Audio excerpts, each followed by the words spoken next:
Miren, la historia depende de cómo se la enseñen, ¿sí? Depende mucho, porque si era como a mí me enseñaban química, que era terrible, me pasaban un mamotreto de química, un libro así grande, y la profesora empezaba a leer, se sentaba y leía, y ¿saben qué? A los 15 minutos ella se quedaba dormida. Era ya viejita. Entonces, pregúntenme algo de química, no sé nada de química, pero bueno. Depende mucho cómo nos enseñen.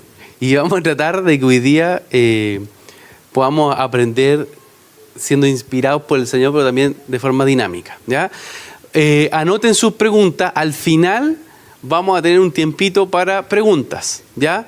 Y espero no pasar la hora o por ahí de todo reventar una hora de poder estar compartiendo para después ustedes puedan hacer las preguntas que tengan en relación a lo que hoy día vamos a poder conversar, ¿ya? Bueno, entonces nos vamos a ir a Israel más o menos el año 700, antes de Cristo. Estamos en una era muy importante donde hay diferentes imperios, ¿ya? Y esos diferentes imperios lo que buscaban era tener un predominio en un territorio estratégico que hasta el día de hoy sigue en disputa, ¿ya? Este es el territorio que ustedes pueden ver acá. Yo les dije a algunos que si vinieran más adelante, si están Piti, hay todavía asiento acá, ¿ya? Por si acaso. Por si acaso. Si alguien no ve nada, les recomiendo porque los mapitas lo que hacen es ilustrarnos. Y voy a hacer, ¿saben qué? Y voy a ser gentil. Les voy a mandar esto para que lo tengan, pero con una condición. Después nadie lo sube al Rincón del Vago, al YouTube y esas cosas, por favor, ¿ya? Veo que yo he encontrado presentaciones mías de mis clases, de mis alumnos, después en Script y todas esas páginas, Rincón del Vago. Bueno, ustedes no van a hacer eso, ¿no? Ya. Entonces, si ustedes ven acá a la izquierda, ese el mapa original en torno al año 1000 de las 12 tribus de Israel. El territorio que Dios le delega, le entrega al pueblo de Israel. Es decir, hay una promesa. El Señor les ha entregado una tierra por heredad. Y acá, a la derecha, ustedes van a ver el territorio actual de Israel, ¿ya? De hecho, donde dice West Bank, eso es Cisjordania, eso es Palestina. Y lo mismo Gaza, que está en el mar Mediterráneo, ¿ya? Ahí está Gaza, que eso también es territorio palestino. Vean, por favor, acá, ¿quiénes estaban en Gaza? Los filisteos. Los filisteos. O sea, Gaza principalmente era ese territorio de Palestina, de Falestina, Filistea, Falestina. Los filisteos son parte de la base histórica y cultural de lo que más tarde va a ser Palestina, ¿ya? Entonces, si nosotros tenemos un antecedente histórico, no es directamente Israel, sino que son los filisteos los antepasados de los palestinos, ¿ya? Y uno de los puntos más importantes, o la ciudad más importante, históricamente ha sido Gaza hasta ahora. Nosotros nos tocó estar cuando estuvimos en Israel hace un tiempo atrás, a unos 7 kilómetros, 8 kilómetros, ya se miraba ahí la franja de Gaza y era impresionante. Lo mismo en Cisjordania, los muros que rodean toda esa zona separando a Israel de Palestina. Bueno, lo que les quiero entonces mostrar es lo siguiente. Ha existido históricamente una pugna por la heredad. Ha existido una tensión por la heredad. ¿Por qué? Porque el enemigo lo que busca es desconectarnos de la promesa que Dios nos entregó. Gran parte del trabajo de la tiniebla es desconectarte de las promesas que Dios te entregó. Y esas promesas para Dios no quedan en el aire. Esas promesas se materializan. O sea, Cristo mismo es la promesa del Padre. ¿Sí? Él es la tierra prometida. Él es la tierra donde fluye leche y miel. ¿Sí? O sea, si poseemos a Cristo, realmente tenemos todo. Todo está en Él. Pero la promesa del Señor a través de Cristo también habilita otras promesas que tienen que ver con que aprendamos a vivir una vida en la que Él, como dice tercera de Juan, prospera nuestra alma y prospera todo nuestro ser. ¿Ya? Entonces, el propósito de Dios es que las promesas que Él te ha dicho se conviertan en tierra que fluye leche y miel. Dios te hizo para poder administrar un territorio. ¿Sí? Cuando Dios crea al hombre, lo hace para administrar la heredad. Génesis 1:26, que lo hemos leído y lo hemos hablado tantas veces. Pero eso pone al hombre en una mentalidad territorial. ¿Ah? Países como los nuestros, que fueron colonia de otros reinos, cuesta asimilar ¿qué cosa? La posesión de la tierra. Porque casi siempre nosotros fuimos esclavos. ¿Sí? Me refiero a los latinoamericanos. ¿Ya? Esclavos de un reino. La transición que hace el Señor es que ahora ya no nos llama esclavos, sino que nos llama hijos y herederos. Hijos y herederos. ¿Ya? Entonces, en el reino de Dios, Dios te da promesas, Dios te da territorio y Dios te da herencia. ¿Sí? Y esto Israel lo experimentó aún físicamente con su territorio. ¿Ya? Ahí está, bueno, al día de hoy cómo está el territorio actual, ¿no? Rodeado por Egipto, por Jordania, Siria, el Líbano, Palestina, entre otros. Muchos de los que vivían ahí a fines del siglo XIX estaban totalmente gobernados por los turcos otomanos. ¿Sí? Los turcos se expandieron en la era de la Edad Media. ¿Se acuerdan que habían batallas en la Edad Media por los cruzados por Jerusalén? O sea, las cruzadas que se dan en la Edad Media, se dan con el objetivo de poder tomar Jerusalén. Las guerras que se han dado y que han modelado gran parte del mundo han tenido también a Jerusalén como un epicentro. Entonces, en la Edad Media, los musulmanes y los católicos pelearon por quién gobernaba Jerusalén. Para los musulmanes, Jerusalén es la segunda ciudad más importante después de la Meca. Supuestamente ahí va a retornar o ahí va a volver su Mesías.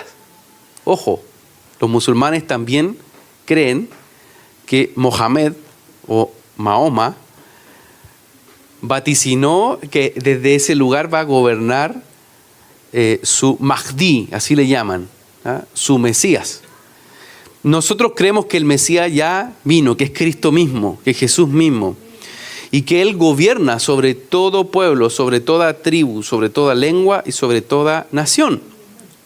Ahora, los católicos que llegan ahí pelean en las cruzadas. Ahí aparecen, por ejemplo, los templarios, la orden del templo. ¿Qué es lo que querían? Restaurar el tercer templo.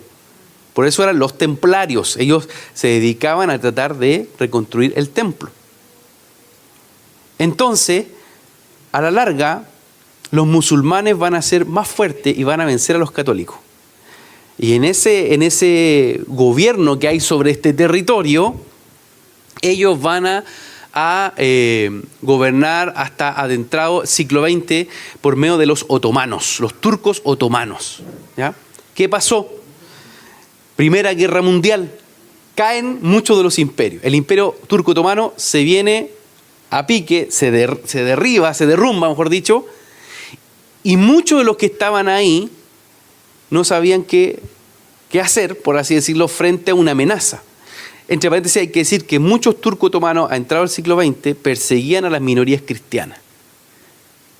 Por ejemplo, en Palestina, la mayoría de la población no era musulmana, a entrado al siglo XX, eran cristianos. Cristianos, muchos de ellos también ortodoxos y otros cristianos como nosotros. Cuando estaba por caer el Imperio Turco Otomano, gran parte de estos territorios colapsan y algunos se vienen a América, como pasó también con el descubrimiento de los españoles. Cuando llegan los españoles a América, entre comillas, no solamente está el descubrimiento de América, sino que también está la expulsión de los musulmanes y de los judíos. Y ellos son los que llegan a conquistar América. 1490, Rodrigo de Triana, por ejemplo. Rodrigo de Triana era un sefardí. Él era un judío, igual que Cristóbal Colón. Tenían ascendencia judía. Habían sido expulsados de España el mismo año en donde se hace el descubrimiento de América. Entonces, ¿dónde se viene la mayoría de los moros, que eran la mezcla de musulmanes con españoles? América. ¿Dónde se viene la mayoría de los sefardí, que eran mezcla entre judíos y españoles? América. Cuando a inicio del siglo XX, cuando el Imperio Turco Otomano los persigue a los cristianos, ¿saben dónde se vienen muchos de ellos? A Chile, Argentina. Argentina tiene la colonia judía más grande del mundo. Está en Nueva York, está en Buenos Aires, y entonces esos son los lugares donde está la mayor cantidad de judíos después de el Estado de Israel que se constituye el año 48. Pero ojo, Chile tiene la colonia palestina más grande del mundo. Y llegan en ese tiempo acá, a los Andes, a San Felipe, al Valle Central. Ahí llega la comunidad palestina más grande del mundo. O sea, somos el único equipo, el país en América Latina, somos el mejor país del mundo, decía. Somos el único país en América Latina que tiene un equipo de fútbol que se llama Palestino. O sea, tenemos unas colonias grandes donde existe, por así decirlo, un efecto espejo en lo que ocurría en Medio Oriente. O sea, a tal punto que nos llega hasta nosotros. Bueno, y muchos de ustedes quizás tienen ascendencia, como en nuestro caso, también de gente que llegó desde allá, que llegaron desde esos lugares. Entonces, nos vamos a encontrar con una historia que pareciera ser lejana, pero no es lejana. ¿Por qué? Porque siempre la pugna por Jerusalén, la pelea por el territorio ha movido el mundo entero. Y hasta hoy. Hasta hoy. Bueno, esos movimientos se dan también hace mucho. ¿Están acá o no? ¿Sí? ¿Me van siguiendo? Acuérdense de ir anotando sus preguntas. Después yo también les voy a hacer preguntas a ustedes. Y los que no sabían, tengo un pizarrón allá. Algunos los voy a hacer pasar adelante. No, tranquilo, anoten. Ya, entonces, voy a ir avanzando. Entonces, vamos a encontrar diferentes etnias, diferentes pueblos, etcétera. Pero yo les decía que vamos a tratar de hablar más o menos al año 1000, donde hay una separación muy importante, ¿no? En los tiempos bíblicos vamos a encontrar que por lo menos desde el año 1000 aproximadamente, ¿cierto? Entre Saúl y David se va a constituir un reino en Israel. Y ese reino nace de una desobediencia. Dios nunca quería reyes. Nunca quiso un rey. Pero el pueblo insistió que quería un rey. Y entonces, ¿quién llegó? Saúl. Y ahí se arma una dinastía al modelo de los estados, porque los estados, el estado, a ver, por eso dije, voy a ver hasta dónde llego, porque me pongo a hablar otras cosas, disculpen, pero son cosas interesantes. El estado como tal no es un diseño bíblico. ¿Me siguen o no? No es un diseño bíblico. La monarquía como tal no es un invento de Dios conforme a lo que los políticos hoy día van a llevar adelante como un modo de gobernar la ciudad. El Señor pensó todo el tiempo en poder gobernar a través de los profetas. Es decir, de que la gente pudiese oír, que los sacerdotes pudiesen oír al Señor y de esa forma tener instrucción. Y en el Nuevo Pacto, el Nuevo Testamento, lo que vamos a ver es que el Señor va a levantar un diseño, apóstoles, profetas, maestros, evangelistas, pastores, para que cimentado, establecido en la piedra angular que es Cristo, el gobierno de Dios venga desde la iglesia. Entonces, escuchen esto, el único organismo que Dios valida en la tierra es la iglesia. El único organismo que Él reconoce para gobernar la tierra es la iglesia. ¿Sí? No estoy hablando de una teocracia, ojo. No estoy hablando de hermanos, saquemos ahora las armas y vamos a tomarnos la moneda, vamos a hacer una teocracia conforme a la Biblia. No. Eso se intentó en Europa. En 1630 se crearon estados, después de la Reforma Protestante, estados protestantes y estados católicos. ¿Saben qué terminó eso? La guerra de los 30 años. O sea, guerras entre los países europeos evangélicos y otros países católicos.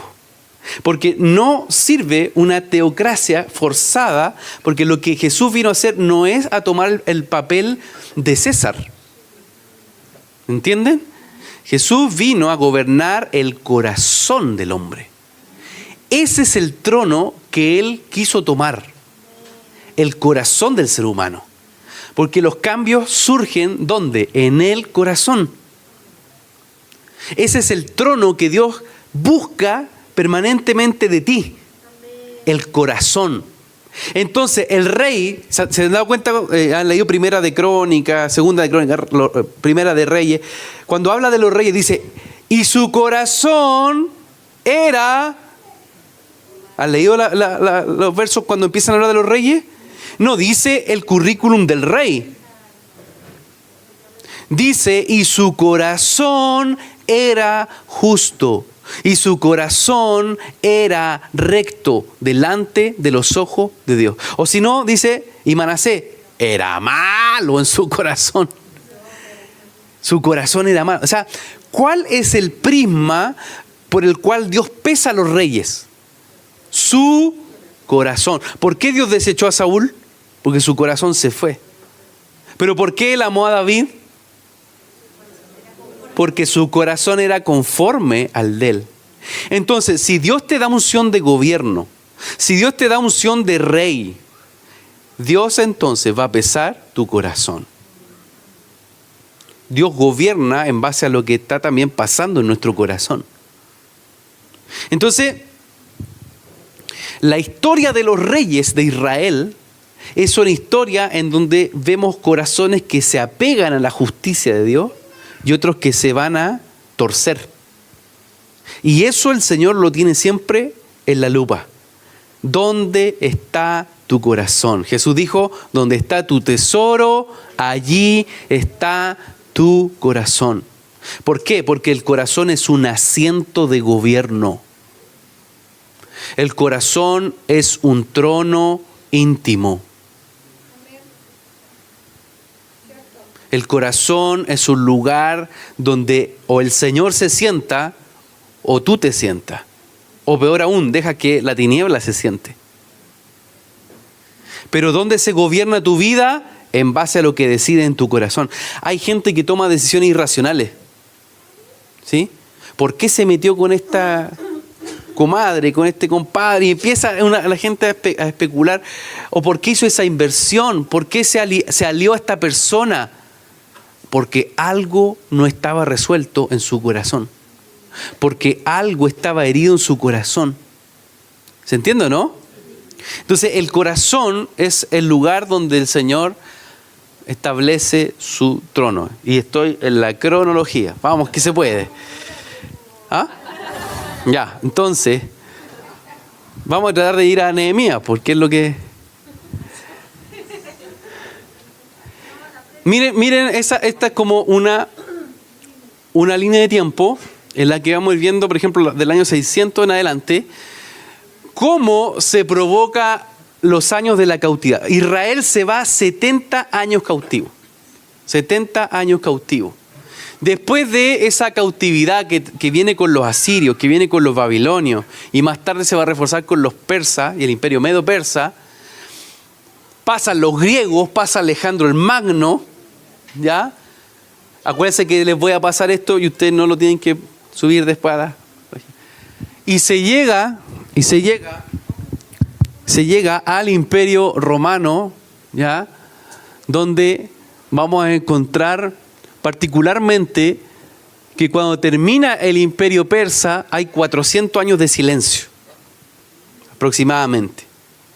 Pero entre el año 600 y el año 400 es la época donde emergen gran parte de los profetas mayores y los profetas menores. Es decir, estamos hablando de Ezequiel, estamos hablando de Isaías, estamos hablando de Daniel, estamos hablando de Nehemías, de... Todos ellos van a concentrarse en parte de lo que significa el exilio, es decir, estar cautivos en Babilonia.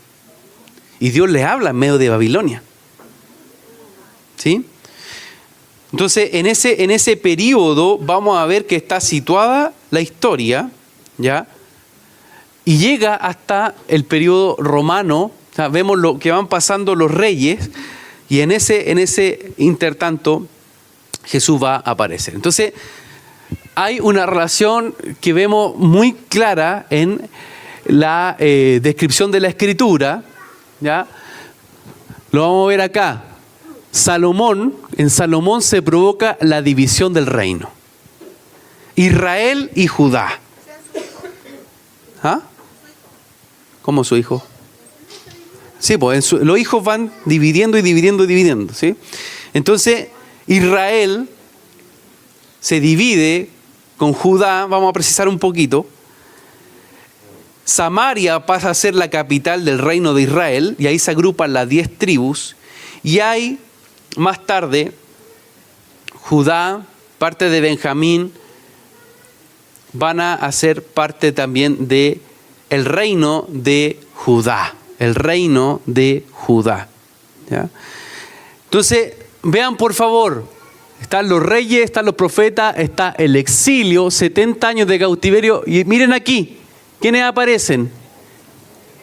Esdras, Nehemías, y en medio también está Esther, ¿ya? Entonces, todo lo que han estado leyendo durante esta semana está asociado a el periodo de restauración, de salida de la cautividad. Ahora, hay que decir y hay que señalar cuál es la causa del por qué Israel se va 70, o Judá sobre todo, 70 años cautivo. ¿Alguien sabe? ¿Cuál? Ya, esa es parte de una de las explicaciones. No guardar el día de reposo. Y no dejar que la tierra por lo mismo descanse. ¿Qué más? La desobediencia. ¿La desobediencia de quién? Del pueblo. Pero Dios le da la responsabilidad a un hombre. Ojo con esto, hombres. Dios nos da responsabilidad. Y por nuestra familia nosotros tenemos que poner la cara. Porque es muy fácil decir, el pueblo se desvió. Sí, pero ¿quién representaba al pueblo delante de los ojos de Dios? ¿Quién? El rey. El rey. ¿No le gusta ser el rey? El rey del mote con huesillo, el rey de no sé qué. El rey de la casa. Los reyes tienen que dar cuenta. A ver, ¿dónde está el foco de la objeción que Dios pone sobre Israel y que más tarde va a provocar la división? Veámoslo. Primera de Reyes 11. Dice, pero el rey Salomón, además de la hija de Faraón, amó a muchas mujeres extranjeras. Moabitas, amonitas, edomitas, sidonias, e hititas. ¿Se acuerdan las naciones que Josué había derribado? Bueno, estos eran los herederos de los pueblos que Josué había vencido. Pero miren lo que está haciendo Salomón. Amó a muchas mujeres extranjeras, moabitas, amonitas, edomitas, sidonias e hititas. de las naciones acerca de las cuales el Señor había dicho a los hijos de Israel: no os uniréis a ellas, ni ellas se unirán a vosotros, porque ciertamente desviarán vuestro corazón tras sus dioses. Pero Salomón se apegó a ellas con amor. O sea, no solamente Salomón hace, por así decirlo, una contratación, sino que hay amor. O sea, la palabra está describiendo que hay una acción del corazón. Dice, y tuvo 700 mujeres que eran princesas y 300 concubinas, y sus mujeres desviaron su corazón. Miren lo que dice en la versión PDT, dice, él tuvo 700 esposas, hijas de otros jefes de estado,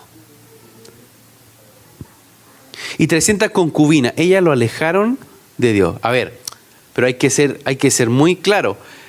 No hay que solo decir es que ellas lo alejaron. Él también fue responsable de esa negociación. Pero vean lo que está pasando acá. Por favor. El matrimonio de un rey es también una alianza política. ¿Sí?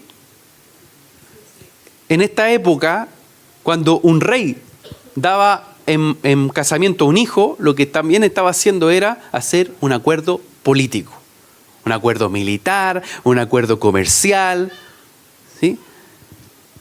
Pero lo más fuerte es que Salomón estaba poniendo su amor en esto.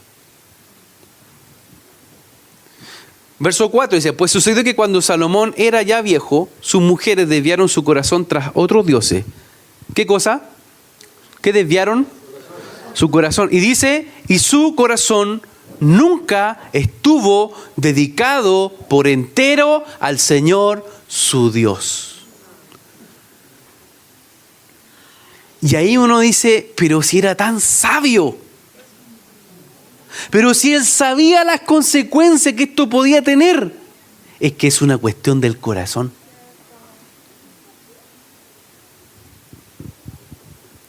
O sea, tiene que ver con la consagración del corazón que Salomón tenía. Lo vemos, ¿no? A mí me impresiona este verso porque dice, es clarito, su corazón nunca, o sea, no estuvo dedicado por entero al Señor su Dios. Tenemos que nosotros hacer ese examen. Hay muchas veces que decimos, no, es que no, yo no vivo una doble vida, ¿no? Y se asocia esa palabra a decir que usted es un adúltero. No, una doble vida es también tener un doblez de corazón, donde yo vivo una vida para mí, una vida fuera de Dios, una vida donde mi corazón no está completamente entregado a Él. Y ¿saben qué es lo más fuerte? Que el verso termina así, dice, no estuvo dedicado por entero al Señor su Dios, su corazón, como había estado, ¿qué cosa? El corazón de David, su padre. O sea, esta es una cuestión de dónde está nuestro corazón. Y ¿saben que esto explica muchas cosas que de repente uno dice, pero ¿por qué esta persona se desvió? Si pintaba, bueno, tenía una... Porque algo pasó en su corazón.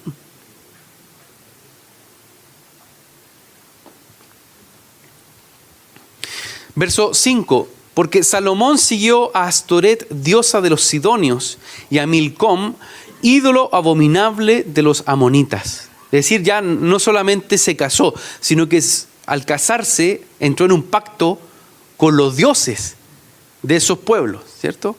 Salomón hizo lo malo a los ojos del Señor y no siguió plenamente al Señor como le había seguido su padre David.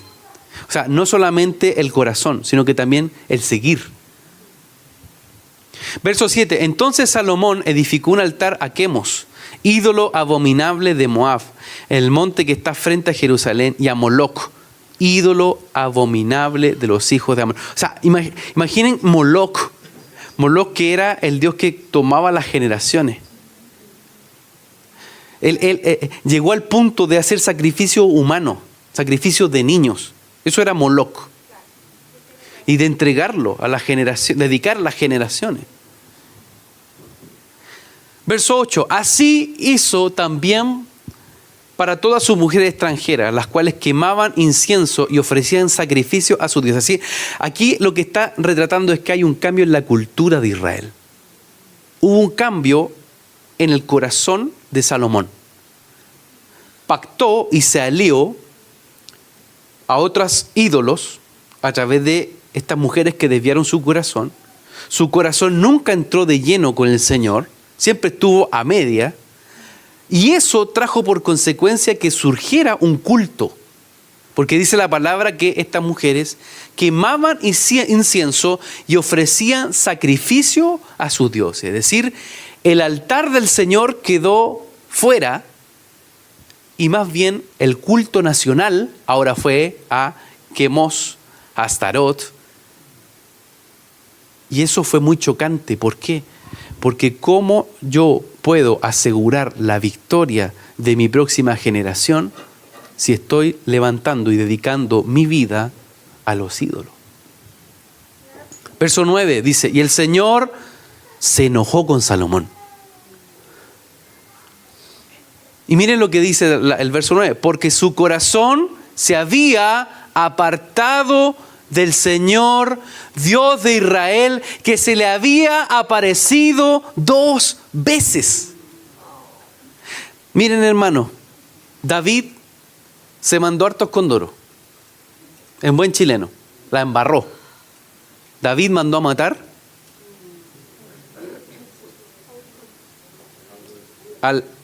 a uno de sus generales, Urías, uno de los que era de confianza de él, para poder meterse con su esposa, Betsabe. O sea, fue homicida, adúltero y mentiroso. Por lo menos en ese episodio. Y le costaba una cosa, o sea, no solo una, pues le costaban algunas cosas. ¿Cuál? A David. Le costaba guardar su corazón. ¿En qué área? En el área familiar. Tenía muchos problemas con sus hijos. ¿Se acuerdan o no? Absalón, Tamar. Y otra área débil en David era precisamente la inmoralidad. Entonces yo quiero que pongamos las cosas en perspectiva de lo que la palabra nos enseña. La palabra nos examina, nos desnuda, saca lo profundo de nuestro corazón. ¿Qué hubiese pasado si Salomón se arrepiente? ¿Qué hubiese pasado si Salomón dice, Señor, perdón por levantar estos altares a los ídolos y corta cabeza a lo Elías, ¿no? A cada uno de esos Baales. ¿Acaso el Señor no habría escuchado su corazón? Porque su padre, David, se había equivocado. Como todos nosotros. Como todos nosotros, que hemos sido homicidas al hablar mal de otro. Que ha habido adulterio a veces del corazón. ¿Están aquí o no? Hábleme del mapa nomás, pastor. No. Estamos hablando del corazón. Escuchen. Ninguno de nosotros puede decir, yo estoy libre de todo eso. Sentarse en el trono del juez. El único que juzga el corazón es el Señor. Pero, ojo, Dios se enoja con el que con su corazón es contumaz, es desobediente y en su corazón decide ser rebelde. De la desobediencia a la rebelión hay un paso y ese paso está en los deseos de tu corazón. Y eso te puede convertir aún en enemigo de Dios. El rebelde termina muchas veces convirtiéndose en un opositor. ¿A qué? A la voluntad de Dios. Y eso es terrible. Porque Dios al corazón humillado, al corazón contrito, al corazón que reconoce su pecado, al corazón que reconoce su inmundicia, ¿saben qué? El Señor lo restaura. ¿O no nos ha restaurado a nosotros? Él lo hace. Pero el que es rebelde contumaz, como diría, el que en su corazón insiste en oponerse, en esconder su pecado, termina oponiéndose. Y eso le pasó a Salomón. Era brillante, intelectualmente un filósofo. ¿Saben qué? A mí me ha tocado conversar con doctores en teología en Estados Unidos. Gente brillante que sabe el hebreo, sabe el griego, sabe de todo. Pero son gente que no cree en el Señor. Y que te dicen, no, yo sé todo esto, pero la verdad, yo no tengo el don de la fe. ¿Viste que ocupan esto, esa palabra? Yo no tengo el don de la fe. Se sabe en toda la Biblia. Pero algo, ¿por qué? Porque no basta que tú tengas un desarrollo intelectual importante. El Señor busca lo que hay en tu corazón. Entonces, Salomón, escuche, dice, aquí describe que Dios se le había aparecido 2 veces. O sea, imagínate eso. Es que yo tuve una visión, entonces ahora yo soy pulento. Ahora yo soy el que las sabe todas. ¿Por qué? Porque tuve una visión y Jesús se me apareció. Sí, pero ¿qué hay en tu corazón? Salomón se le había aparecido el Señor. ¿Qué hizo Juan cuando se le aparece el Señor? ¿Qué hizo Daniel? Se tiró, se desplomó. El orgullo, ¡pum!, cae cuando Él viene.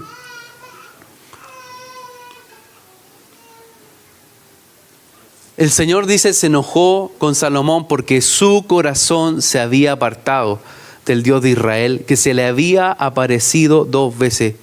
El que Dios se te aparezca, el que tengas visiones, el que seas tremendo intercesor, no garantiza que tu corazón sea agradable a los ojos del Señor.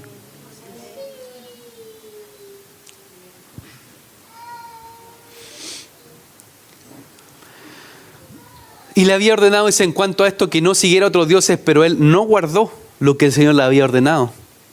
Estamos leyendo Primera de Reyes, capítulo 11. Y el Señor dijo a Salomón, porque has hecho esto y no has guardado mi pacto y mis estatutos que te he ordenado, ciertamente arrancaré el reino de ti y lo daré a tu siervo.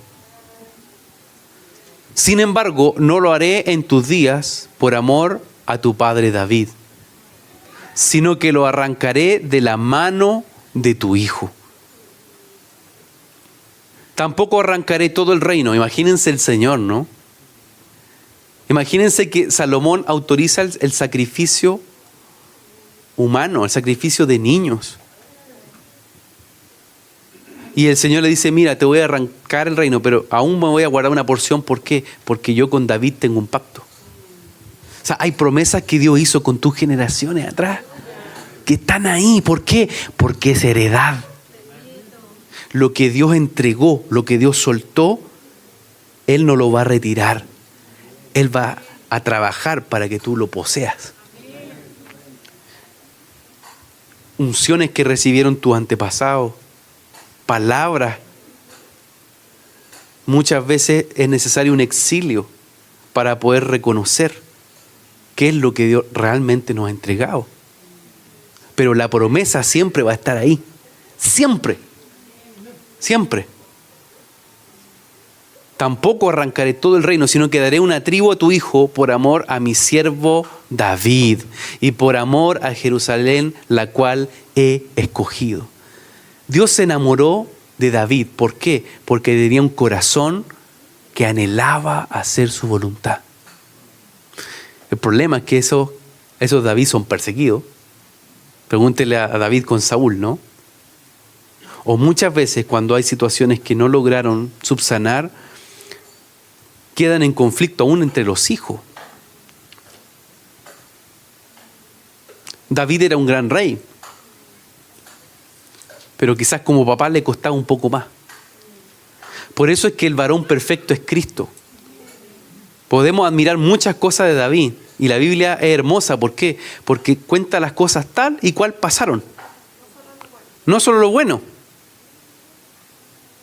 Pero el varón perfecto es Cristo. No hay otro más completo que Él. Entonces David era un tremendo rey que amaba, un adorador hermoso que amaba hacer la voluntad de Dios. Pero había un punto débil, ¿cuál? El reino se le resquebrajaba internamente. ¿Dónde? En su casa. Entonces podemos ser grandes predicadores, grandes adoradores, grandes gente, y en la casa, ¿quién está en el trono de la casa? Eso ha provocado una crisis en la iglesia contemporánea. ¿Qué cosa? La disociación, la incoherencia. ¿Entre qué? Entre una performance religiosa donde cantamos que Él es el rey, pero por otro lado vivimos una vida donde en la iglesia se levantan altares, internamente en la casa, se levantan altares a Moloc, donde hay violencia, donde hay deshonra y donde realmente el Señor no se sienta, no le dejamos que Él se siente en el trono. Y eso trae cautividad, precisamente. Eso nos lleva a cautividades. La Biblia tiene un horizonte claro. ¿Cuál? La iglesia es llamada a vivir en la tierra que fluye la leche y la miel. Somos llamados a vivir en libertad.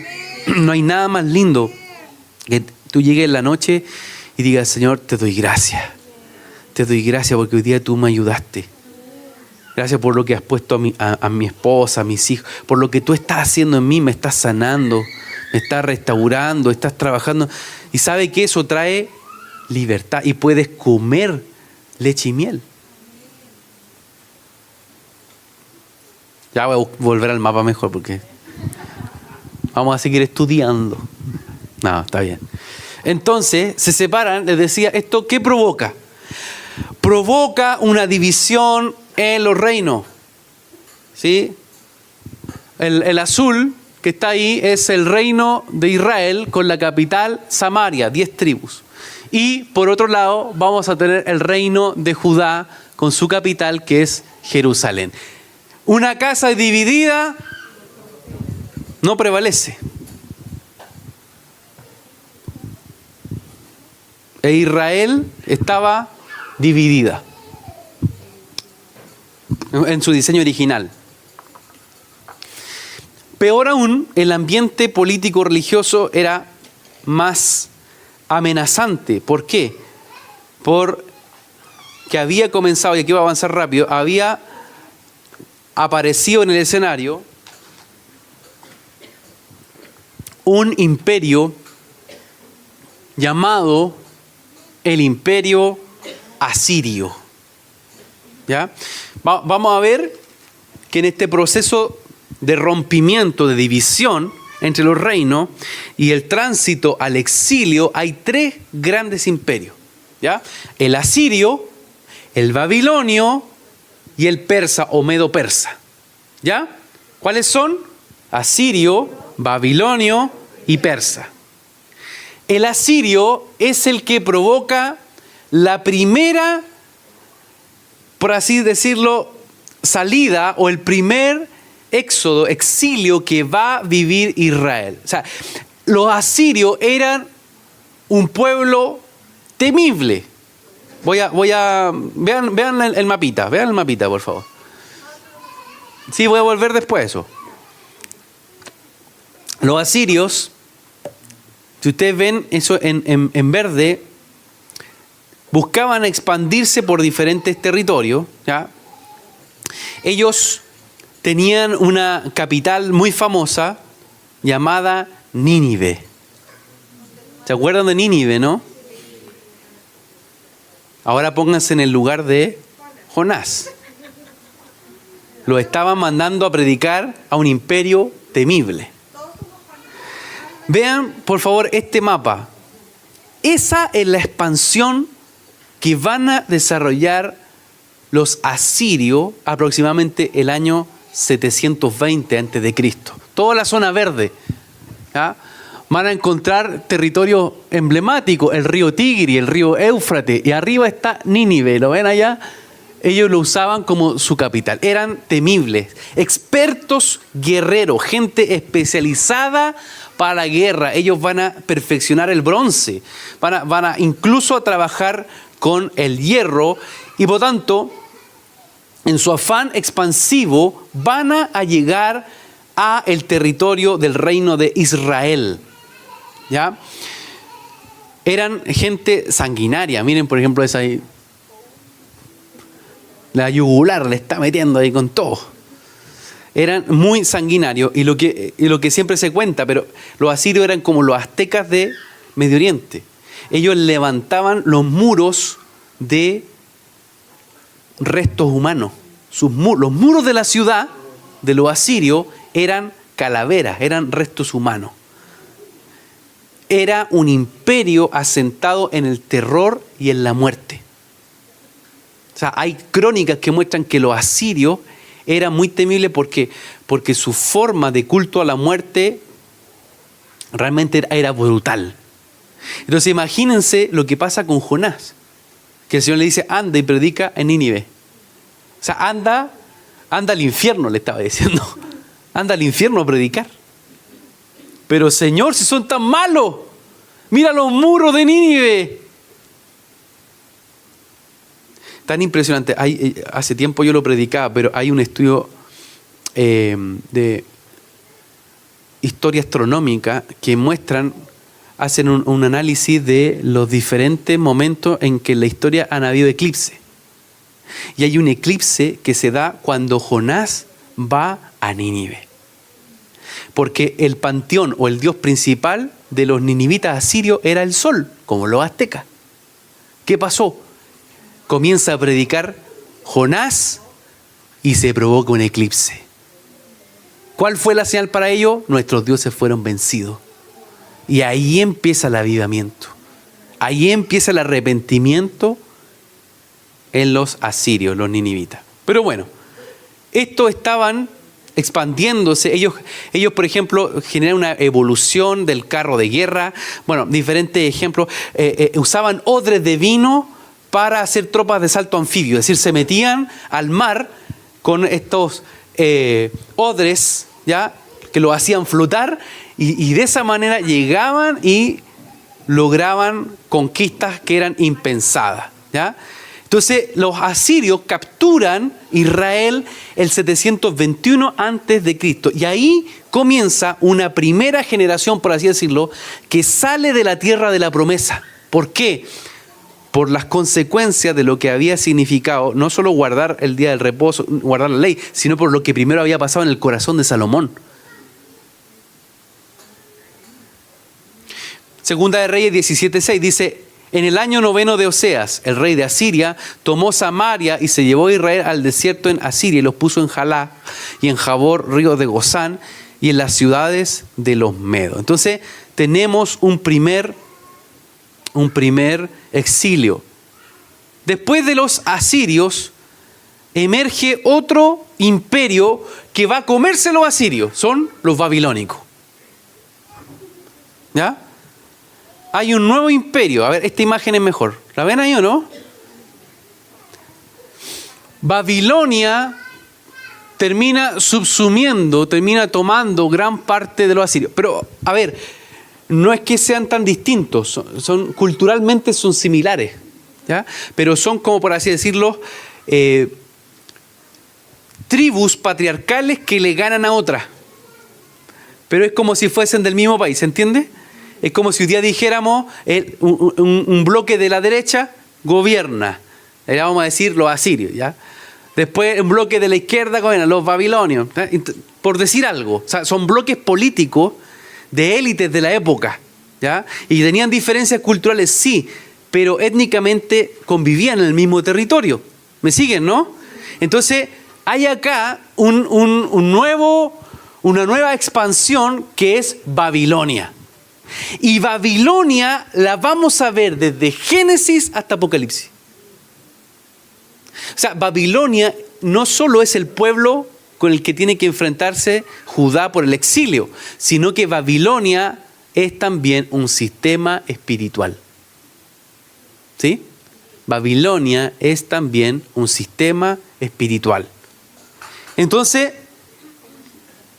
Judá vive esta nueva avanzada. El nuevo imperio babilonio conquista lo que antes era asirio. Y allí se provoca el segundo exilio, donde ahí se va Daniel. Daniel y sus amigos se van en este exilio a Babilonia. Hay un debate entre los teólogos si fue el 605, el 587. Bueno, digamos que entre el 605 y el 587, ahí se provoca el exilio donde Babilonia captura Judá. Segunda de Reyes 17:19 dice: tampoco Judá guardó los mandamientos del Señor su Dios, sino que anduvieron en las costumbres que Israel había introducido. ¿Se acuerdan que los reinos se habían dividido? El reino de Israel y el reino de Judá. Judá había ya observado lo que había ocurrido con Israel. Pero aún así, dice las costumbres que Israel había introducido. ¿Cuáles eran esas costumbres? Los altares idolátricos a los cuales Salomón le había abierto la puerta. Entonces, Judá no se arrepintió tampoco. Judá no tiró al suelo los altares a Baal, a Acera, sino que dice que anduvo también en las costumbres que Israel había introducido. Y dice el verso 20: y el Señor desechó a toda la descendencia de Israel y los afligió y los entregó en manos de saqueadores hasta que los echó de su presencia. Duro, ¿no?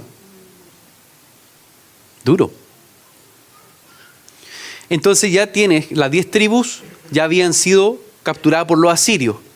Ellos se quedan, después de que los babilonios vencen a los asirios, ellos se quedan viviendo muchos en Babilonia. Y pasan a ser comerciantes, pasan a integrarse a las fuerzas militares, pasan a asimilarse. Y son muy poquitos los que vuelven al territorio de Israel. Gran parte de ellos se van a asimilar a lo que ocurría en Asiria y más tarde en Babilonia.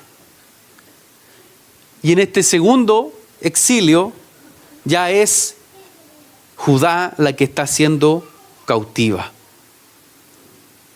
Entonces vean por favor este mapa que está acá. Vamos a ver con más claridad. Samaria, la capital del reino de Israel, vive esa deportación al año 721. ¿A dónde? A Nínive. ¿Se acuerdan o no? Sí. Jerusalén, que era la capital del reino de Judá, vive la deportación. Ahí está en el 587 y entonces se van a Babilonia. El tercer actor, el tercer personaje es el imperio persa.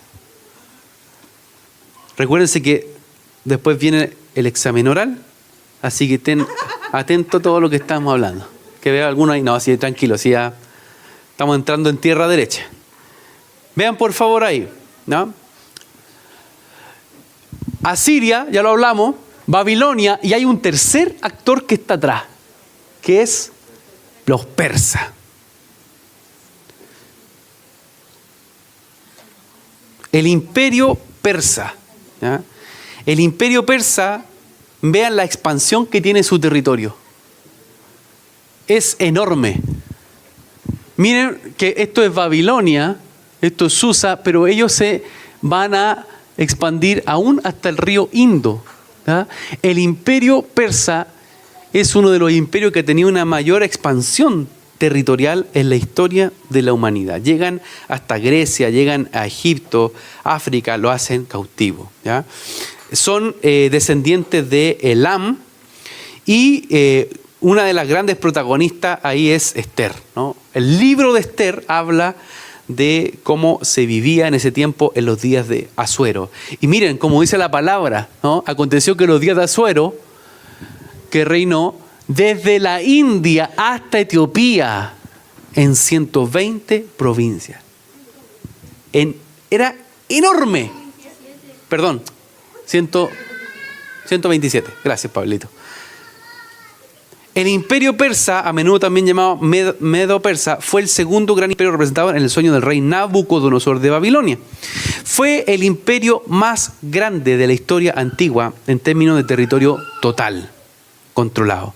Uno de los primeros actos del primer rey, Ciro, que era un monarca singularmente noble y justo, fue autorizar el regreso de los judíos a su propia tierra. No todos se van. Como les decía, muchos se quedan anclados allí. Vivían muy cómodos en Babilonia y se asimilaron a los babilonios y siguieron viviendo en esa cultura. Persia era la meseta montañosa al este del extremo interior del valle del Éufrates, del Tigris. Bueno, ya lo dijimos, su imperio se extendía por distintos lugares. Sus capitales eran Persépolis y Susa, y sus reyes a veces residían en Babilonia. Miren, ahí está más claro la extensión del imperio. Si lo que delante yo les mostraba era este radio del Éufrates, el Tigris, ¿ya? Pero acá vemos desde la India hasta... Este es el mundo conocido de la época, que estaba en los mapas. No se conocía más que eso. Entonces es un imperio multicultural, un imperio multiétnico, un imperio que se expande en diferentes otros territorios. Bueno, muy bien, tiene un punto. Es que un gran punto, lo que no escucharon, lo que dijo la Lore, que importante, que los babilonios lo que buscaban era que la gente se asimilara a su cultura, cambiaran su forma de pensar. ¿Se acuerdan o no que les querían cambiar la comida, los nombres? Porque era poder imponer la cultura. Pero los persas eran más bien un imperio militar y económico. Entonces ellos buscaban aliados, como más o menos como los romanos. Entonces buscaban aliados que funcionaran con sus fines. Ya. Lo último que vamos a hablar esta jornada para poder después dar espacio a preguntas. ¿Cuáles son las consecuencias del cautiverio sobre Israel? ¿Ya? O sea, dijimos que hay un tema, hablamos del corazón, hablamos de lo que va a significar la división del reino de Judá y el reino de Israel. Estamos hablando de estos tres grandes imperios que van modelando las deportaciones, los exilios y, en este caso, las consecuencias que genera la cautividad sobre Israel. El primero es el sincretismo. ¿Ya? ¿Qué quiere decir el sincretismo? Mezclar, lo que recién estábamos hablando. Una mezcla cultural. O sea, una mezcla en mi forma de pensar, en mi forma de vivir. Pensar como los babilonios. Dice Segunda de Reyes 17:27. Y el rey de Israel dio instrucciones diciendo, el rey de Asiria dio instrucciones diciendo, traed a alguno que vaya y habite allí y les enseñe las costumbres del Elohim de la tierra, el Señor de la tierra. Y llegó uno de los sacerdotes que habían transportado de Samaria y habitó en Bet-El y les enseñó cómo habían de temer al Señor. Pero cada nación continuó haciendo sus propios dioses y los pusieron en la ermita de los lugares altos que los samaritanos habían hecho para cada pueblo en las ciudades donde habitaban. ¿Ya? Peor aún, dice, no voy a leer todos los versos, pero por ejemplo acá, ¿no? De modo que al tiempo que reverenciaban al Señor, servían a sus propios dioses conforme a la costumbre de las naciones de donde habían sido llevados cautivos. Y hasta hoy siguen obrando conforme a las costumbres. ¿Sí? Es decir, hay una mezcla cultural. Bueno, voy a dar algunos ejemplos.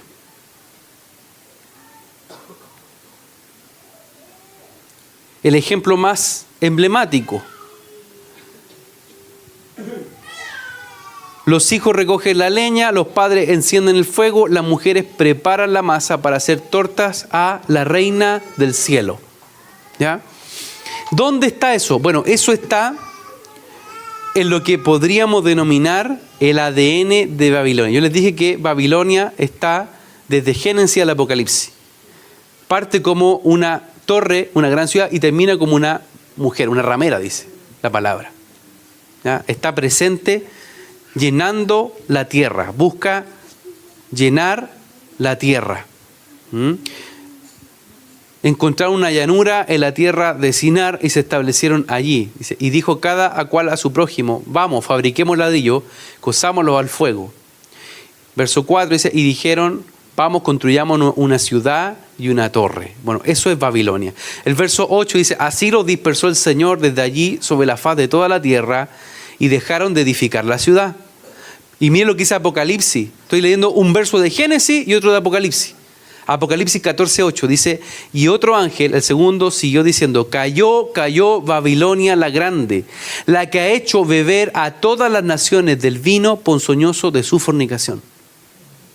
O sea, Babilonia es una ciudad que tiende a hacer que las naciones forniquen. ¿Ah? ¿Qué significa eso? Que mezclen su genética, que se mezclen, que no sigan los propósitos ni los diseños del Señor. ¿Ya?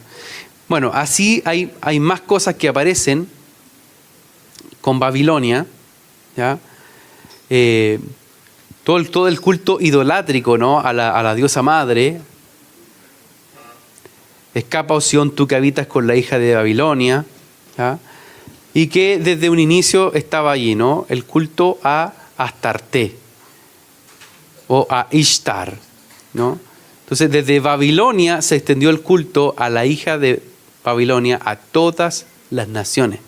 Eso también mostraba la palabra en el libro de Apocalipsis. Y se fueron dando diferentes nombres, ¿no? Afrodita, Inanna, Venus. En China, Shinmo. Los germanos Erta, los hititas Jobat. Los japoneses Amaterasu. Tonantzin, que con los aztecas. La Pachamama, los Aymara. En la India, Kali.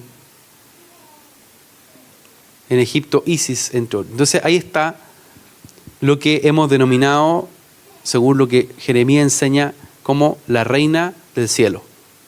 ¿Sí? La reina del cielo.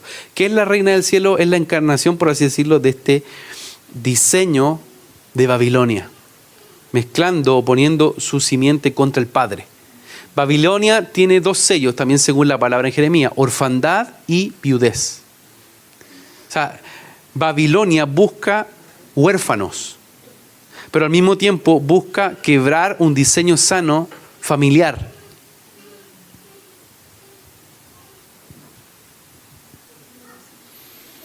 Babilonia es un ámbito en donde se gobiernan las estrellas. Ellos hacían los famosos sigurat. ¿No? Estos sigurat que eran impresionantes, que lograban, como los mayas, ¿no? Ver desde su cúpula los astros y crear, entre otras cosas, calendarios. Eran muy capos para poder crear calendarios estelares. ¿Ya? Y ¿qué es lo que prueba la arqueología? Que muchos de esos el calendario asirio-babilónico, tiene muchas correspondencias con los meses actuales. ¿Ya? Entonces hay un calendario, o sea, hay un gobierno sobre los cielos y sobre los tiempos. Todo eso Israel lo aprende. Todo eso los que estaban en el exilio lo aprenden.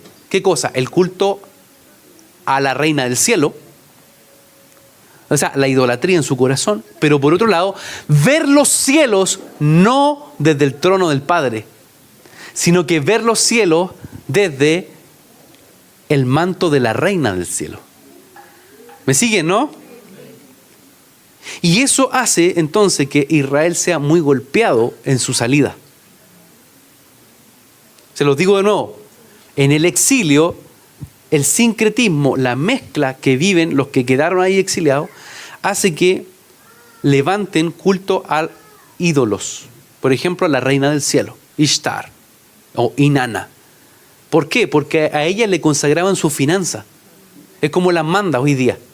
Puede hacer una manda a la virgencita de los Vázquez, por decir algo. Entonces la gente iba y entregaba y dedicaba la salud, su finanza. Bueno, eso no es nuevo, ni tampoco es de hace 100 años. Es muy antiguo.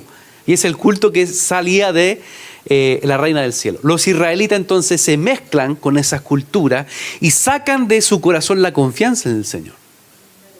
Pero segundo, empiezan a aprender a leer los astros. De hecho, en Babilonia la religión más fuerte era el zoroastrismo. Zoroastro, ¿se acuerdan de Nietzsche? ¿No? Que él hablaba de este gran, entre comillas, profeta que podía leer los astros. Bueno, los israelitas entonces viven también un cortocircuito en su espíritu porque se conectan a los cielos de Babilonia.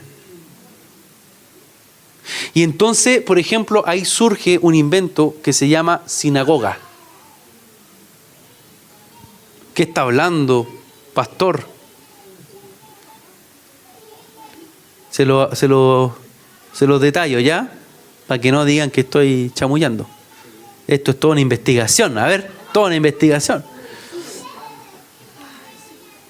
Miren por favor esto que dice aquí. Dice, miren, esto es una cita de un historiador que se llama Geoff Lors, y dice esto, dice, cuando Israel fue llevado cautivo a Babilonia, los judíos tenían la necesidad de seguir reuniéndose para escuchar la lectura de la Torá. Al lugar de sus reuniones no podían llamar templo por ser el nombre del templo de Jerusalén. Y así surgieron las Bet Knesset, o casa de reunión o asamblea. Más tarde, con la influencia griega, se les llamó sinagogas. Y así se quedó hasta los días de Jesús. Aunque la intención inicial fue buena, estas casas sumaron al proceso de corrupción de la escritura al comenzar la interpretación y la tradición de los maestros que más tarde se recopilaría en el Talmud babilónico. La importancia de la ley fue cambiada por la de las tradiciones. El Talmud es un libro de leyes tradicionales, que son las que Jesús viene a derribar. Porque el Señor cumplió la ley y los profetas, pero Él no iba a cumplir la tradición del hombre. ¿De dónde vino el Talmud? Eran comentarios de los rabinos. Por ejemplo, nació en Babilonia. El Talmud se escribe en Babilonia. Por ejemplo, si hoy día yo dijera, ya hermanos, todos ustedes, y lo digo con respeto porque yo también tengo sangre pentecostal. Pero si yo digo, hermanos, vamos a escribir, nadie puede entrar al templo sin una corbata, las mujeres, esta es la medida de sus vestidos. Y solo se canta de esta forma. Y empezamos a crear. O sea, diezmaban hasta el eneldo y el comino, pero no lo justo delante del Señor. ¿Por qué? Porque amaban la tradición del hombre. Eso surge en Babilonia. El Talmud se redacta en Babilonia.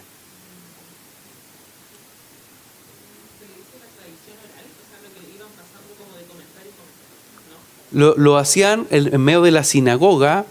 Los rabinos que estaban ahí compartiendo permanentemente con la gente, sí. O sea, era al principio tradición oral, pero después fue un libro, el Talmud, así se llamó. La Cábala nace en Babilonia. Es un alumno aventajado. Después del cautiverio, el pueblo de Israel pierde su identidad como la nación de Dios y adquiere otra, el judaísmo. Entran como Judá y salen como judíos, como el judaísmo.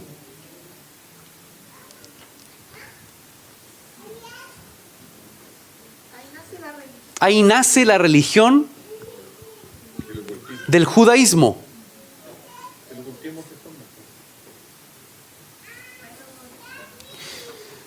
Entonces adquiere otra cosa, el judaísmo, la religión que interpreta la ley del Señor, porque el Talmud es interpretaciones de los rabinos. No es, por así decirlo, la Torá, no es el Pentateuco, sino que es la interpretación que hacen los rabinos. El Talmud babilónico es el libro de la iluminación de los judíos e interpreta la palabra por las fórmulas mágicas del Zohar y la Cábala. La Cábala, ahí está, muy bien, es una lectura ocultista de, entre comillas, códigos que van ocurriendo entre los astros y cómo yo le puedo dar una interpretación bíblica. Es decir, es tratar de hacer intercesión con hechicería. ¿Ya? Entonces, el problema es que esto se crea en los cielos de Babilonia. Entonces es tan traumático que cuando Esdras abre la Biblia, o Nehemías dice, vamos a la puerta de las aguas a leer la Biblia, nadie entendía ni papa. Porque ¿qué pesaba más? La tradición.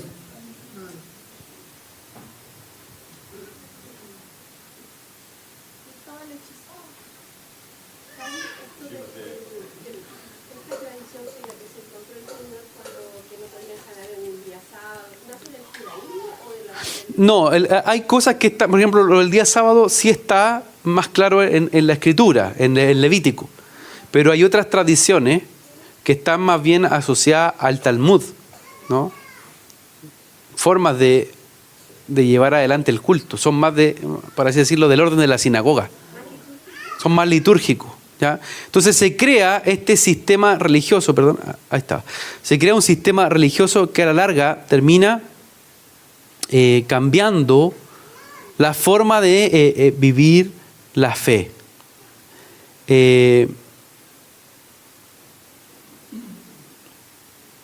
Último ejemplo.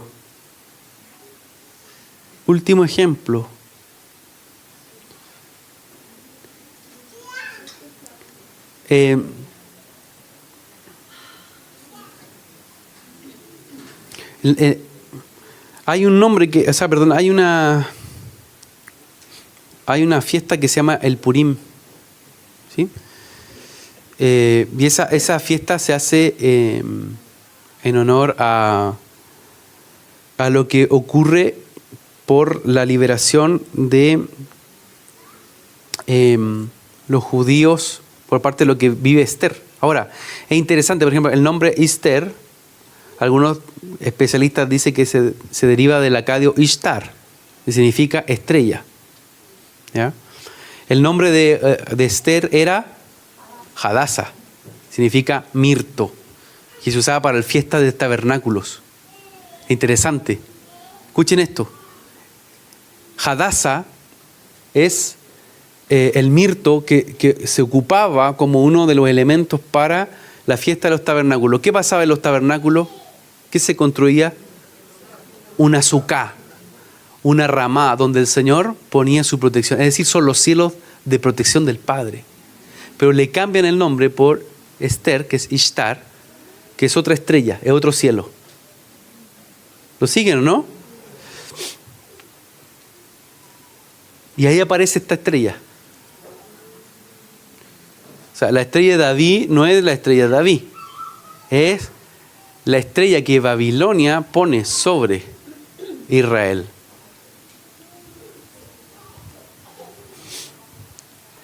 Y más fuerte aún es la Torá, la diosa Torá. ¿Ah? Ya con esto termino. ¡Ay, Señor! Cuando yo estuve en Israel, algo que nos llamó mucho la atención fue, en Jerusalén puntualmente, ver un bar mitzvah. El bar mitzvah es una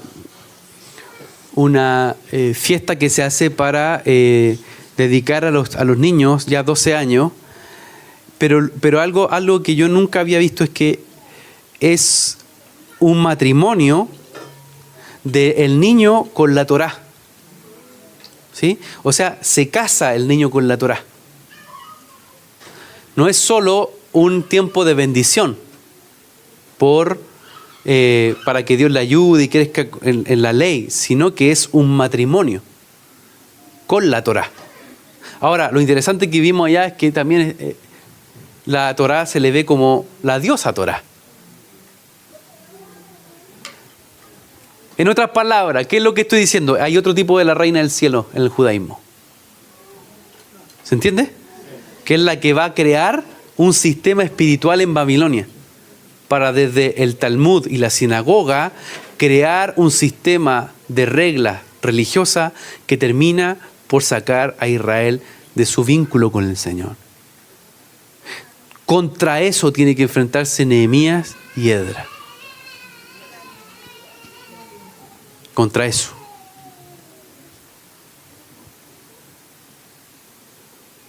La palabra dice en Isaías 47:1, baja y siéntate en el polvo, virgen, hija de Babilonia. Entra a la tiniebla, hija de los caldeos, porque nunca más volverá a ser llamada tierna y delicada. Toma las piedras del molino y muele el grano. Quítate el velo y levántate el faldón. Muestra tus mulos al baldear los ríos. Tremendo juicio que pone Isaías contra Babilonia. En definitiva, y haciendo una síntesis de lo que estamos hablando, vamos a encontrar que el reino se divide por causa de lo que ocurre en el corazón de Salomón y otros factores. Pero Dios sigue escribiendo la historia con personas que buscan tener un corazón conforme al de Él. Dios sigue escribiendo la historia de tu casa, de tu familia, por las cosas que decides en tu corazón. ¿Sí? Salomón tuvo un problema. Ese problema que dice la palabra, que no estuvo totalmente consagrado su corazón al Señor. Eso abrió la puerta para que él tuviera muchas esposas, muchas concubinas que terminaron abriendo también la puerta para un culto idolátrico. Ese culto idolátrico generó una cultura anti Dios. El reino se divide, el reino del norte, el reino del sur, ¿cierto? Israel, sus 10 tribus, el reino de Judá. Pero viene la deportación y hay 3 grandes imperios que ahí aparecen. Primero, Asiria, que provoca una deportación del 721, tomando al reino del norte y llevándolo hasta Nínive. En segundo lugar, otra deportación, ¿dónde? Judá, 537, 38, o 605, donde se provoca otra deportación hacia Babilonia.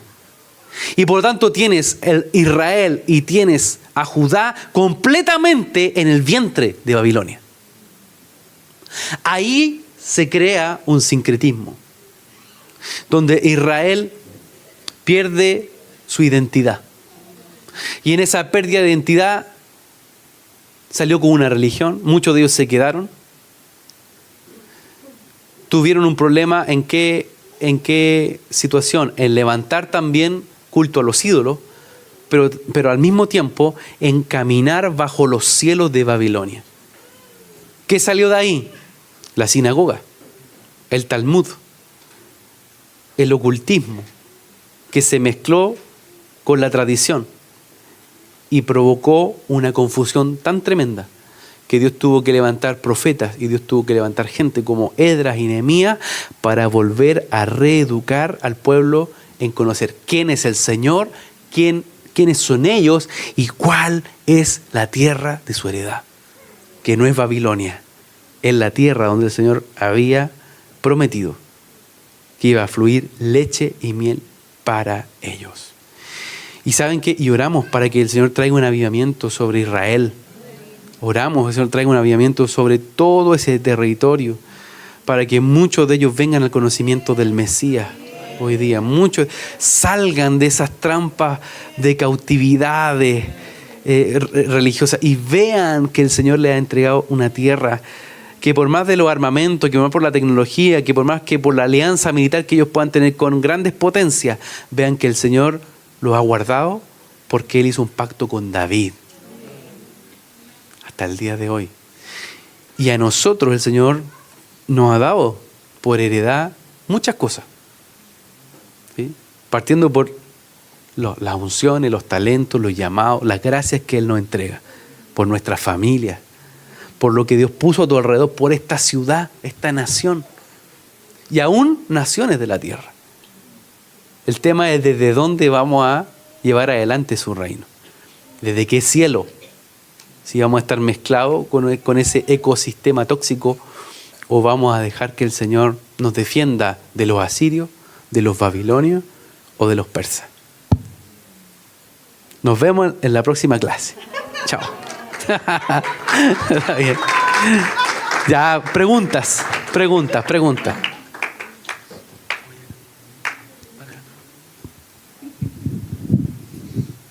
¿No hay pregunta?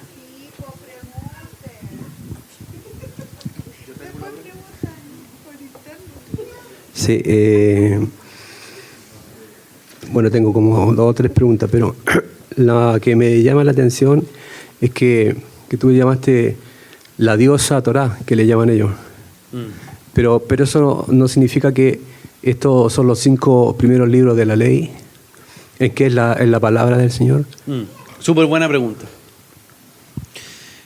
Así se le denomina en la cultura, por así decirlo, de la Mishnah y el Talmud. La Mishnah y el Talmud son 2 libros de comentarios rabínicos, ¿sí? Ellos terminan con toda esta idea más ocultista que aparece con la Cábala, tratando de crear entidades, como los masones. Los masones tienen diferentes grados. Por cada grado hay una entidad. En toda esta idea ocultista de la Cábala, le llaman la diosa Torá a una de esas entidades que son invocadas. Más allá de, por ejemplo, los masones que ocupan el nombre de Cristo en uno de sus ritos. Entonces yo puedo decir, pero ocupan a Cristo. Claro, lo tergiversan, sabemos que no es el Señor realmente el que está ahí en ese rito. Lo mismo podemos decir en los ritos de la Cábala, que son ocultistas, por más de que hablen de la Torá, ya le pusieron un título de reina, ¿no? Entonces, por más de que la Torá hable fundamentalmente del Pentateuco, más allá del nombre, es la entidad espiritual que está asentada en la jerarquía de la Cábala. De ahí viene. Se respaldan en eso. Más preguntas, comentarios. Más que preguntas, yo tenía como una reflexión. Me impactó mucho el tema a razón de que el corazón de Salomón se pervirtió, ¿verdad? Que eso fue como el vamos para que el reino fuera dividido. Entonces, estaba recordando un poco, viendo como la parte familiar de David, y no es la idea buscarle como las 5 patas al gato, pero es como hacer como un pequeño desglose. Sí. Recuerdo cuando David dice en un salmo, dice que él fue concebido, ¿te acuerdas? Habla de la iniquidad, ¿verdad? David también tiene como su antepasado a esta mujer que ayudó a Rahab, ¿verdad? Y bueno, llega su hijo, como habías comentado, él tenía un tema familiar. Entonces, yo haría 2 apuntes solamente. Altares o entidades que como padres nosotros no solucionamos en nuestro tiempo, se los traspasamos a nuestros hijos. Ese es un gran tema. Claro. Y lo otro es el tema del corazón, que ya lo habíamos comentado, pero fundamentalmente eso, hacer como una especie de detalle y de alguna manera no decir con esto que a razón de que Rahab fue la bisabuela o la abuela de Salomón, pero sí hay antecedentes espirituales familiares que yo creo que cada familia deberíamos tener como en cuenta. Y eso creo que forma parte como de una, si se le puede dar un concepto, como una especie de inteligencia espiritual y como poner atención a esas cosas. Muy bueno. Porque lo que no, de alguna manera, lo que no se solucione en nuestro tiempo como padres, lo harían los niños. Súper, súper interesante, gracias Andrés. Muy bueno el comentario, porque lo que nosotros casi siempre hemos visto y algunos estudiado es la iniquidad que va funcionando de generación en generación, como lo muestra la palabra. Pero la iniquidad en sí es como un dispositivo, ¿sí? Es un cuerpo de pecado, ¿no? Es un dispositivo que se puede trabajar en base a liberar, ¿no? O generar un tiempo de arrepentimiento. Pero algo que es más profundo que eso es la mentalidad que provoca la iniquidad, ¿sí? O que provoca un pecado no resuelto en una casa. Y es así, o sea, es un principio. Así como la bendición es por 1000 generaciones y la iniquidad por 4ª generación, lo que vemos ahí es un principio, que Dios no trabaja solo con una generación. O sea, Él tiene una mirada de largo plazo. Y en esa mirada de largo plazo, cuando hablamos de edificación, también tenemos que hablar de que los enemigos que yo no venzo, se los estoy dejando a mi hijo. Entonces prefiero yo ir contra esos gigantes Goliat y marcar un precedente. Acuérdense que Goliat no era el único gigante, también tenía otro hermano. Y son los hermanos de David y los valientes de David los que también terminan de matar al otro Goliat, al otro gigante. Entonces, es un principio muy, muy importante. No podemos dejar de pelear algunas batallas que están a diferentes niveles. Por ejemplo, de sanidad del corazón, del resentimiento, de temas de inmoralidad, del tema de hablar verdad. Porque eso a la larga lo que construye es una base cultural. El culto inevitablemente va a ser una cultura. Súper, gracias. Una cosa. No, usted ya hizo... no, mentira. Dale, No. broma. Le voy a quitar un punto, profe. No, bueno, en parte de lo que compartía, creo que igual el hecho del problema no resuelto en la familia es como ese detonador que necesita la iniquidad para sentarse en una familia. Eso, por un lado. Y mi pregunta iba, los astros son creados por el Señor, ¿sí? Y los cielos, los astros hablan. ¿Cómo logra esta cultura tomar eso y distorsionarlo? Es lo que yo nunca he entendido en ese sentido. Me cuesta comprender que si los astros fueron creados por el Señor, ¿cómo logran ellos distorsionar esto para hacer el ocultismo, para hablar lo más cercano, cotidiano que nosotros vemos, el horóscopo, por ejemplo? ¿No? Pero esa parte no la entiendo mucho. Muy buena pregunta.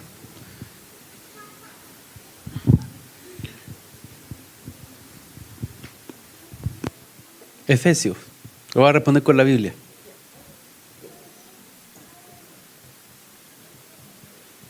Dame un segundito que estoy buscando acá mi apunte.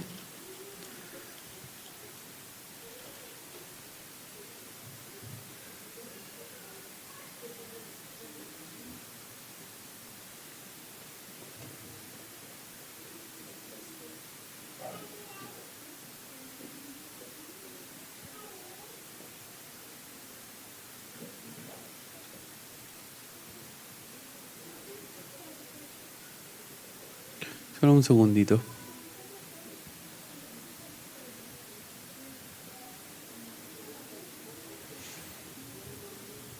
Muy buena la pregunta que hace Lore, porque nos permite profundizar en un terreno. Un verso clásico, Efesios capítulo 6, verso 12. Si... bueno, yo también puedo aquí. Parece que... Ahí está. Pues se ve chiquitito. Ya. Lo leo. Efesios 6 dice, porque no tenemos lucha contra sangre y carne, ¿cierto? Dice, sino contra principados, potestades, contra los gobernadores de las tinieblas de este siglo, contra huestes espirituales, de maldad en las regiones celestes. ¿Ya? Principio elemental. Las regiones celestes está hablando de un lugar, ¿no? Que muchas veces se dice raquia, otra vez se dice firmamento, porque la traducción de raquia es firmamento, lo que más se usa. ¿Ya?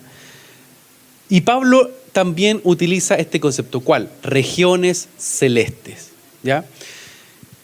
También Pablo va a describir, y así lo han trabajado harto, por ejemplo, Ed Murphy, que es un hermano que escribe de monología y esta cosa hace muchos años, muy bueno, o Watchman Nee, que hablan de el tercer, el segundo y el primer cielo. ¿Ya? Las regiones celestes están en lo que podríamos decir raquia, segundo cielo o firmamento. ¿Qué es ese lugar? Es el lugar en donde hay una batalla, como dice Pablo, de potestades, de huestes de maldad, en medio de estas regiones donde se busca ocupar espacio. ¿Qué hace un brujo, qué hace un hechicero con un derramamiento de sangre, por ejemplo, o con una ofrenda?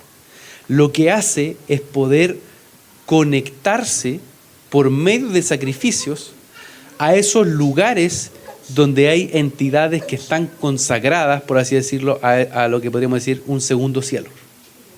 Tenemos que diferenciar con los cielos que el Señor creó, ¿sí? Los astros, las estrellas, por ejemplo, la lectura que nosotros podemos hacer de el zodiaco, ¿ya? Eso, y hay un libro también súper antiguo, de 1800, que se referencia bastante, Fernando lo ha hecho, muestra el Evangelio eterno escrito en los astros, escrito en las constelaciones, ¿sí? Por tanto, hay una historia que Dios está allí escribiendo, ¿ya? Eso es como, el segundo cielo es como el alma de una persona. Tú puedes hablarle la verdad de Dios o puedes poner una mentira. Y eso va a provocar, ¿qué cosa? Un sistema de creencia. Donde voy a conectar por medio de esos sacrificios una columna de iniquidad, una mentira, que va a terminar construyendo una civilización, una cultura entera. O sea, me va siguiendo. Entonces, cuando hablamos de los astros, cuando hablamos de las estrellas, hablamos, por ejemplo, de ángeles. Si lo hablamos en términos correctos escriturales. Hay estrellas naturales, hay estrellas que son ángeles de Dios, uno lo ve así en Daniel, lo ve así en Apocalipsis, pero también vamos a ver que un maya, un azteca o un babilonio va a ver un movimiento de estrella asociado a sus propias entidades y va a crear un calendario donde le va a poner un nombre a esa entidad. Ahí lo distorsiona y ahí, en definitiva, estos principados, estas potestades cobran vigencia. ¿Qué necesitan ellos para poder tener legalidad? Que nosotros podamos poner nuestra fe y podamos abrir las puertas. Por eso es que la palabra dice que nosotros somos quienes abren las puertas para que entre el Rey de Gloria.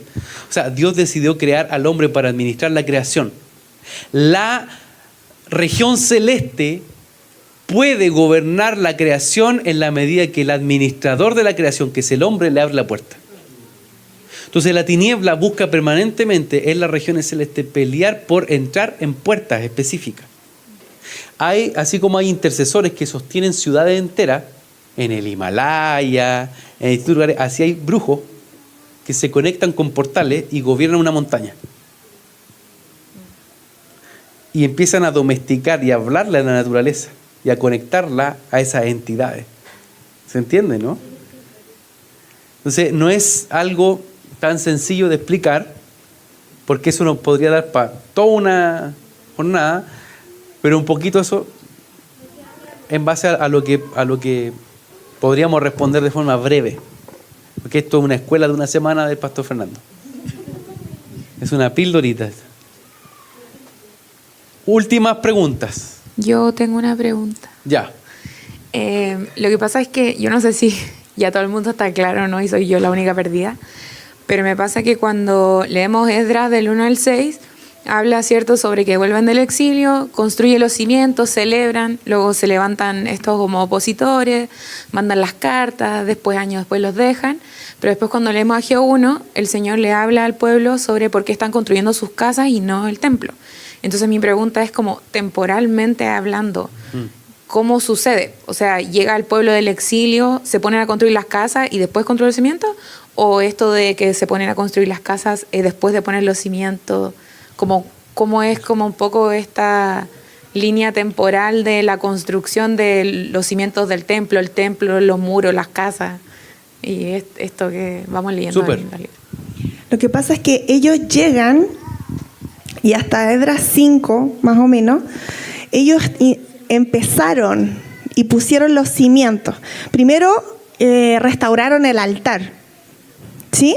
Y después de restauraron el altar, fue ese momento, restauraron el altar y luego se van a los cimientos del templo. Pusieron los cimientos, pero cuando se levanta la oposición, ellos quedan ahí. Dejan ahí la reconstrucción del templo, porque en Nehemías hablamos de la ciudad, ¿sí? Del templo. Y lo dejaron ahí y se fueron a sus casas. Y empezaron a reconstruir sus casas. Y ahí pasaron como 15 años, o tal vez un poquito más. Porque siempre hay gente que dice un año más. Pero dejaron ahí la reconstrucción del templo. Y se levanta Ageo y se levanta Zacarías con una palabra de Dios el mismo año, el segundo año de Darío. Y ahí empiezan, oye, hay que empezar de nuevo, hay que reconstruir, esto no puede quedar a media. Por eso es que paramos Esdras. Y empezamos a meternos con Ageo. Tal vez debiéramos haber parado en Esdras 5. Tal vez ahí fue el error. Porque después en el 6 también pasan muchos años. Porque empieza a contarte que se está reconstruyendo y al final de Esdras 6 ya terminaron. ¿Cachai? Pero eso fue muchos años. O sea, ese capítulo, el 6, son muchos años. Porque entre medio se levanta Ageo y se levanta Zacarías. Y mandan la carta a Darío y vuelve con la respuesta. Todo eso en un puro capítulo. Entonces después, ahí recién, se ponen las pilas de nuevo y terminan la reconstrucción del templo. Y al final celebran Pascua. ¿Sí? Muy bien. Un aplauso a mi esposa, por favor. Que ella lee, estudia. ¿Por qué ella te respondió? Porque ella estudia una Biblia que es la Biblia cronológica. Tiene muy clarito los tiempos, muy, muy preciso. Así que, ya. Bueno, en todo, pero también está todo el día leyendo. Ya. Última pregunta. Está el tío Ángelo, y ya déjale al tío Ángelo también, pues, sí. La misericordia. Sí, bueno, el reino del norte... el tiempo fue más corto de su reinado y el de Judá fue más prolongado. Sí. Yo tengo la apreciación de que los reyes que gobernaron, hubo más maldad en Israel que en Judá, pero también creo que hay una preferencia en el corazón del Padre, a pesar de que dice que bueno, que el Señor no hace acepciones y tal, pero sí hay algo especial por la tribu de Judá, porque vemos que es una tribu que insiste en lo levítico, en la adoración. Entonces eso como que conmueve o estabiliza al Padre para que Babilonia todavía no lo tome. ¿Qué apreciación tiene usted al respecto? No, muy bueno el punto. Más que responder, solo reforzar lo que tú estás diciendo, porque la promesa que Dios le hizo a David quedó en Judá. Y eso lo dice todo. Entonces, hay una acción de resguardo y que el Señor ve permanentemente en Judá. ¿Sí? Entonces, la Biblia lo muestra claramente. Más allá de lo que uno pudiese interpretar, la promesa está con Judá.